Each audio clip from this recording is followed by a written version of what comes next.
up, GBP fam? Hey guys, we've been out here fishing. As you guys can see, we're on the beautiful lake. We're on Fort Gibson right now, guys. I've been getting a lot of questions, not online, but I've been getting a lot of questions in person with guys talking about fishing off the bank from the lake. Okay, guys, this could be an intimidating place. If you guys look around, boats, you got jet skis, you got big pontoons, and you got bass anglers that love to get up under you while you're fishing on the bank.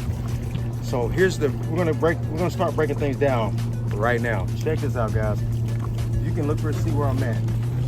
All right. We're close to Long Bay right now. We're on a point. Now, this is usually where people go and catch sand bass, but you have to understand why the sand bass are there. Same reason why the largemouth are there. There is an abundance of shad and small bass. I mean, you got bass fry all over here. So that's the first thing you want to do. You want to put the odds in your favor. You're on big water. You don't want to overwhelm yourself with trying to fish all of it or just chunk in the middle. You got to think logically on this. What we're going to do is we're going to start from this point.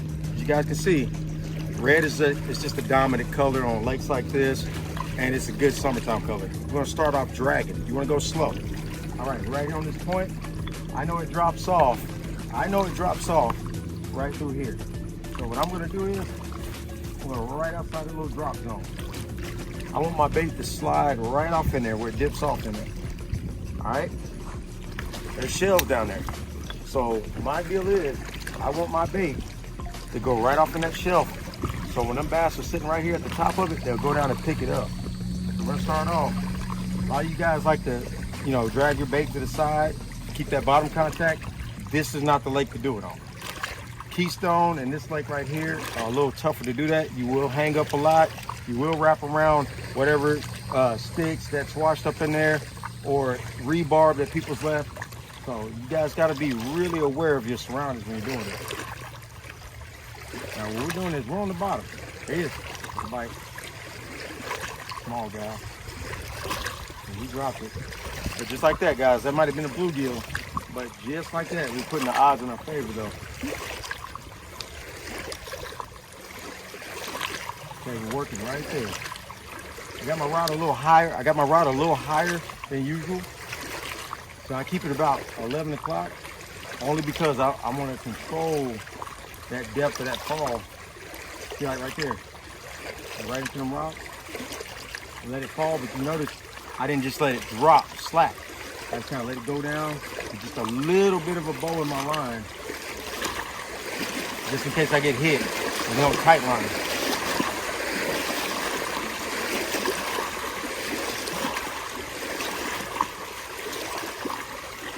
That's the first thing I want to do.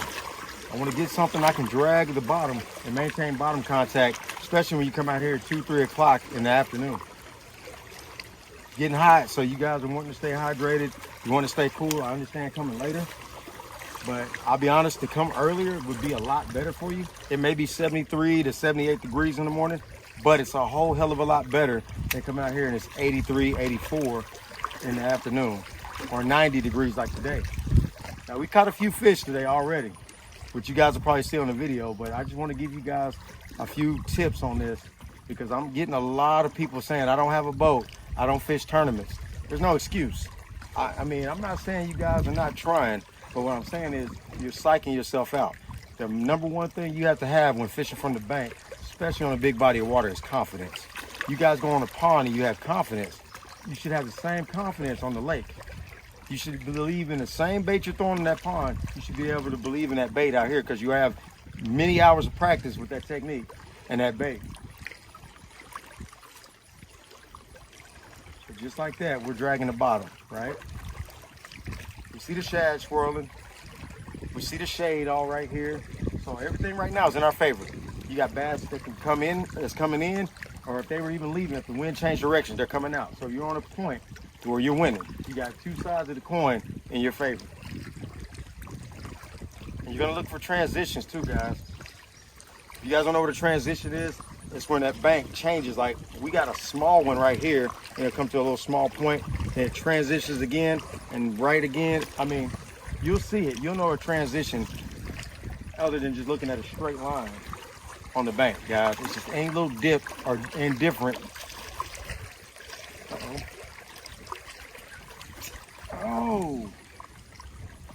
bad hook set. I waited way too long. Way too long on that one. Goodness. All right, guys, now I'm throwing on the right side of the point. Why am I doing that? For one, I'm starting to notice my bait are fighting against that current. And I'm starting to see more bait over here. So I'm thinking the tougher side for that bait to survive on is to the right of this current. I mean, to the right of this point in that current right here. Even though it's wind generated and it's not just, you know, like a river system pushing in there just like that, it's still tough for these fish to go uphill. I'm just gonna put something a little different down there because I'm looking for big bass in this lake, man. Because that's your goal. When you're fishing a lake, guys, we're not just out there to catch any fish like you would in a pond, just to have fun.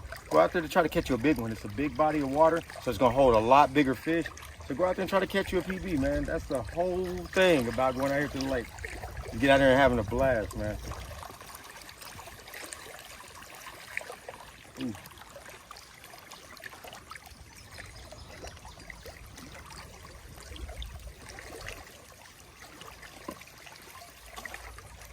Oh, that little bluegill bump.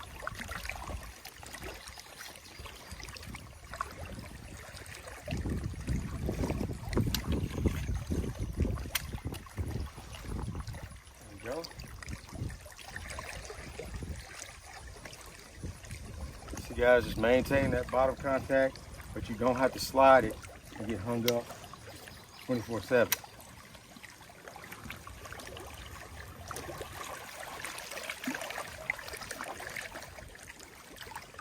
All right. Now we're gonna go. I'll go right back in that zone. That fish is probably settled down now. He didn't get a hook in him, so he's probably settled down.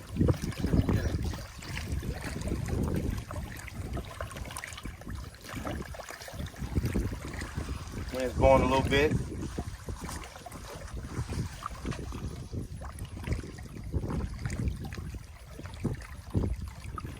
Alright, I'm throwing my worm weighted Texas rig in his peg. I'm throwing it on braid today. Why am I throwing it on braid? It's a little windy, and I want that sensitivity.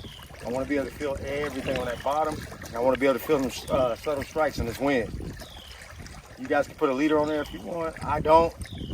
Only because when I'm out here in places like this, I want to be able to retrieve my lead and my hook back.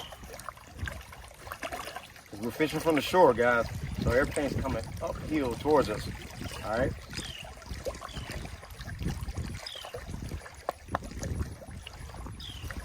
There we go. All right.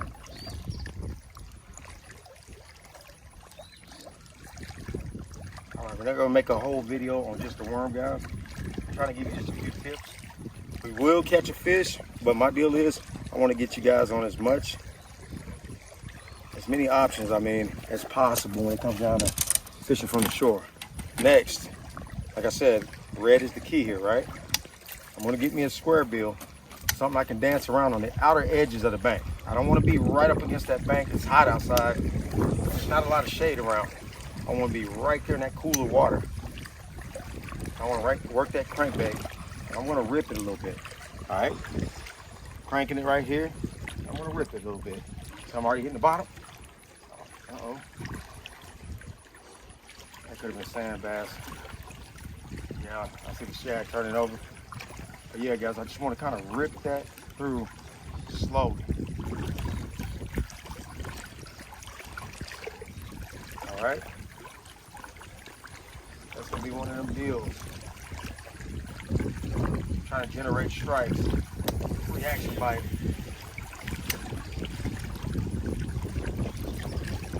Not getting too crazy with it, guys. I'm just going right here and just kind of pulling. There's already tension when you're reeling it in. And just right here, pulling. You can see it's just scraping that bottom. But it's coming back up. When I hit it, it gives it a chance to float back up. All right? That's usually where you get your strikes there. When you're doing this, you're pulling it, you usually get hit right off in there. All right, we done cast this way where the wind's blowing. Shad's still trying to go uphill right here. Not seeing too many back here, so we know that place right here might not be high percentage, so we're not seeing the shad. We're in the wind. It's a little more direct. It's gonna take a little more advanced skill to do this. You're gonna have to make sure you're very good with your bait caster, guys. Dial your stuff in. All right, you gotta dial your stuff in. Make sure you can make that cast in that wind. Same deal.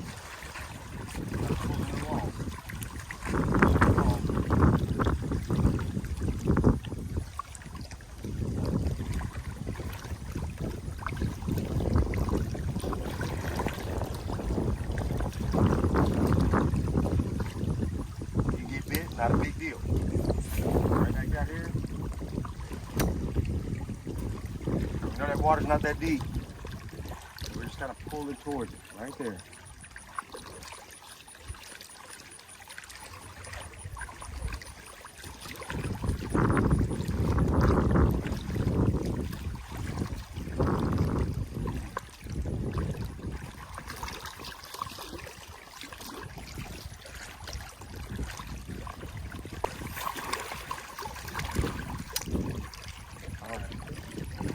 That's all we're doing, guys. Kind of pulling into it. You know, our maximum depth in this little area might be like 13 feet. All right. We're just pulling.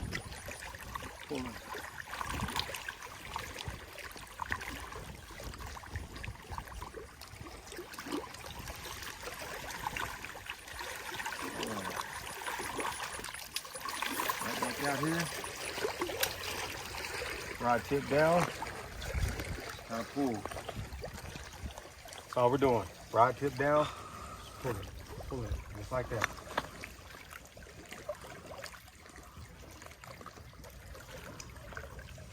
Make bottom contact, and pull it across there. We're just raking over the hot coals, man. There we go.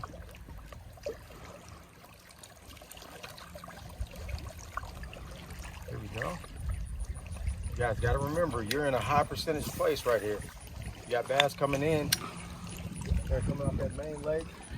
You got bass that are hunting these smaller bass fry. You got a lot of things going on in your favor. Oh, just seen one. Jump smooth out of the water. See, they're already attacking stuff right up there. Fishing a lake from the shore, though, patience is key, guys. Patience is key.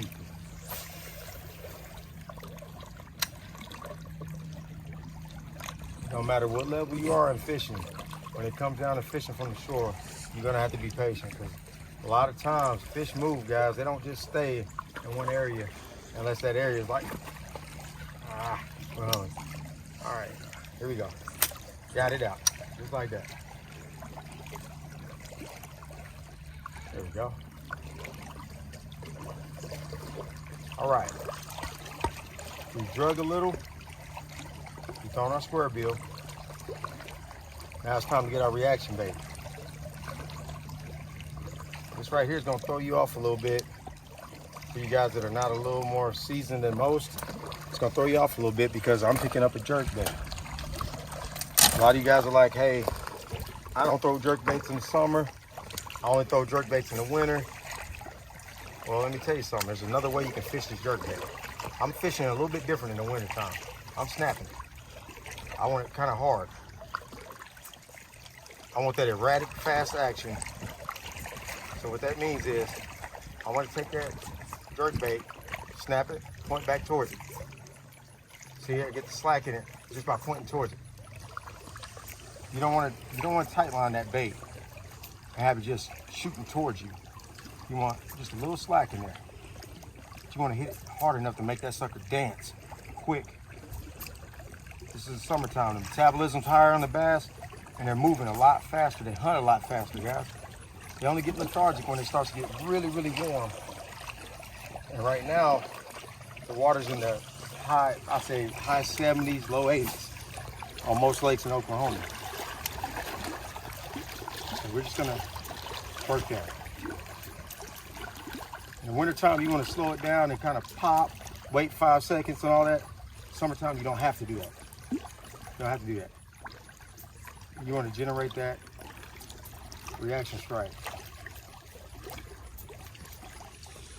Sometimes you can even pop, pop, pop 3 times. You want that to look like these injured shad out here, guys. Look at this. Just like that. Trying to target feeding bass. You can't do a lot of looking. You don't have live scope. There he is. There he is. Do I got him or do I got something else? Ah, never mind. Clam. We got the clam.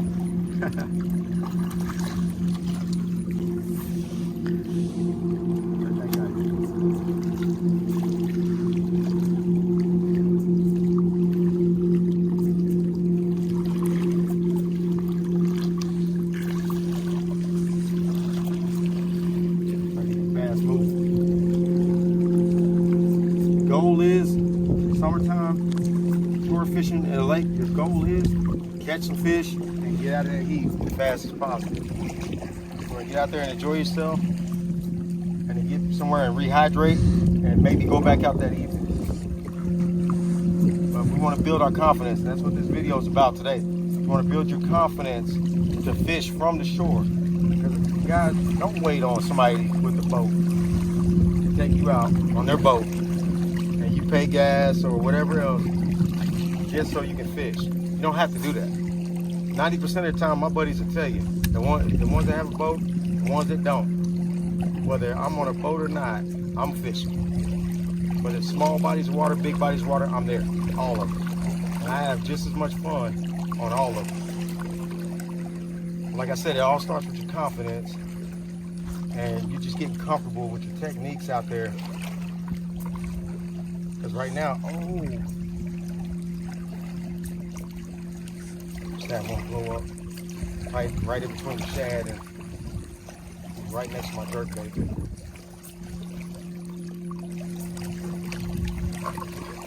Oh, this one's going. Okay, that wind's kind of getting more active, so jerkbait is a great choice right here. And a lot of you guys are ready to pick up a spinnerbait. I can hear it now. Guys, gonna be in the comment section. Man, I'll throw a spinnerbait out there. Let me tell you. You might nab 1 or 2 of them with a spinnerbait. When you're out there with the right stuff, or you got something that stays in that strike zone a little longer, you definitely put yourself in a good situation to have a good numbers day or just a big bass day, depending on what's going on with your weather, what's going on at that lake. Kind of got focused. Sorry about that. You got focus on that. See one blow up right there again. I'm right next to him.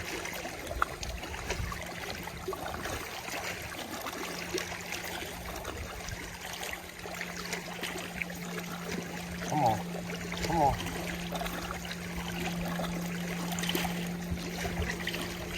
And another thing, guys, if you're out here and like I've seen that boat take off and bring all these waves here, that's good. 90% of my bites that I've had, I can throw right out of here in that distorted water that they created. If there's a bass sitting right there and he's suspended and he's indecisive, he'll bite. He'll bite. He'll think it's something that's just disoriented in that water. He's gonna look at it like, okay, this is an injured shad.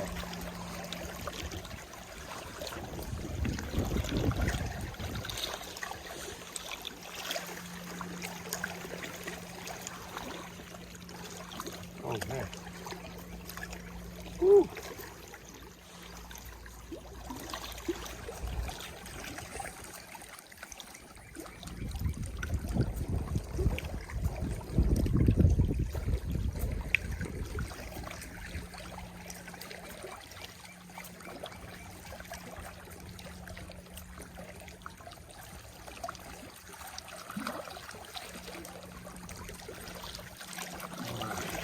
Go back here.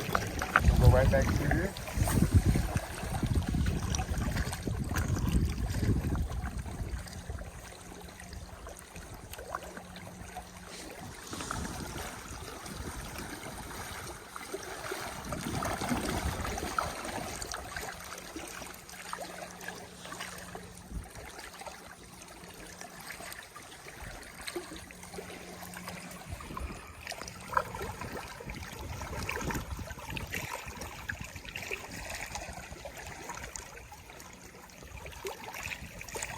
Come on, fish.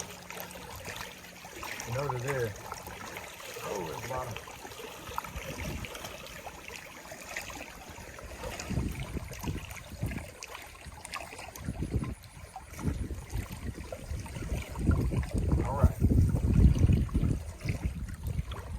Couldn't get them on a reaction bait.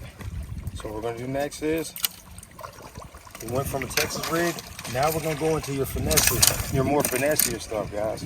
The Shaky Head, the old reliable. Gonna get off into that. This right here has been a tried and true method for bank anglers for the longest of times, man. You can almost go to any body of water that's got largemouth bass, smallmouth bass, or spotted bass in it and catch them off the Shaky Head. There's only simple rules for a Shaky Head. Keep it on the bottom. Whether you're hopping it, whether you're dragging it, or whether you're swimming it, keep it on the bottom. That's it. There's no perfect way, or how do you say it? There's no wrong way to work a Shaky Head unless you're just swimming it in that middle water column and they're not active. See, like right now, it's on the bottom. I like to drag mine and then pop it twice at the end. Drag it, pop it. Now remember, like I said, we're at Fort Gibson.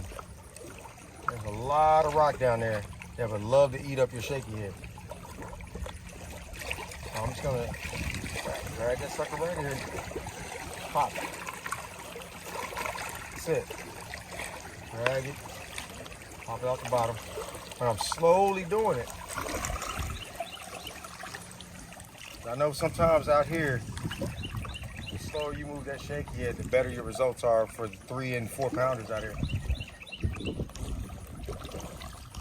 Now, if I just want to get bit, I'll just hop it off the bottom. I know the small guys will pick it up, but we're not going to do that. We're going to just take our time and try to get a quality fish while we're out here running. We're going to burn up. We got to catch it, make it worth our while at least. There's no way you're gonna come out here in 100-degree weather and just be like, I'm gonna catch a couple things and go home.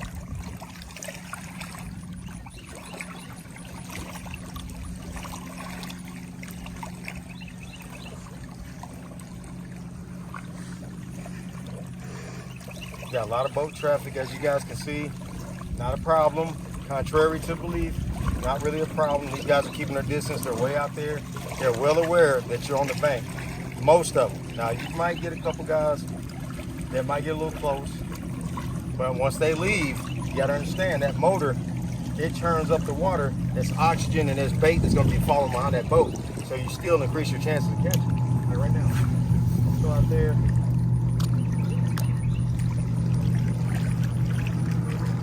I know we got a big weight coming.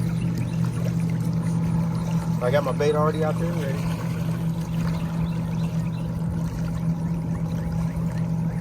A little bit of an overflow. That's all right, it happens.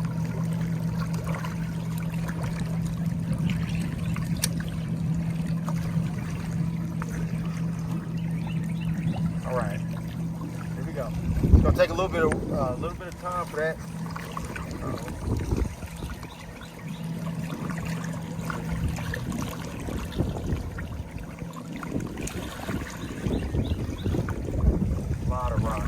A lot of rock down there. It'll take a little more time for that weight to come in.